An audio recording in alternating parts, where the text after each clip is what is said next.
సంక్రాంతి వేళ కాకినాడ జిల్లా రౌతులపూడి మండలం సార్లంక గ్రామంలో తీవ్ర విషాదం నెలకొంది. రాత్రి జరిగిన అగ్ని ప్రమాదంలో 40 పూరిళ్లు దగ్ధమయ్యాయి.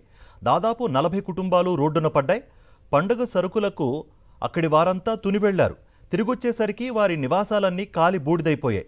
ఇంట్లో సామాగ్రి సైతం కాలి బూడిదైపోయింది. ఫైర్ ఇంజన్లను వచ్చేసరికి మొత్తం 40 పూరిళ్లు అగ్నికి ఆహుతయ్యాయి. గ్యాస్ లీకై మంటలు వ్యాపించినట్లు పోలీసులు అనుమానిస్తున్నారు.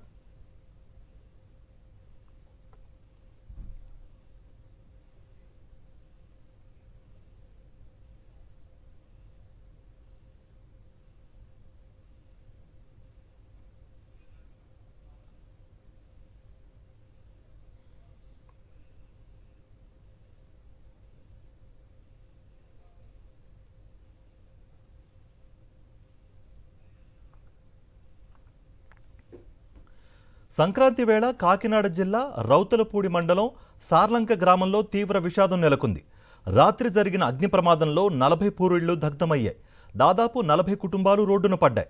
పండుగ సరుకులకు అక్కడి వారంతా తుని వెళ్లారు. తిరిగొచ్చేసరికి వారి నివాసాలన్నీ కాలి బూడిదైపోయాయి.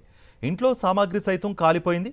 ఫైర్ ఇంజన్లు వచ్చేసరికి మొత్తం 40 పూరిళ్లు అగ్నికి ఆహుతయ్యాయి. గ్యాస్ లీకై మంటలు వ్యాపించినట్లు పోలీసులు అనుమానిస్తున్నారు.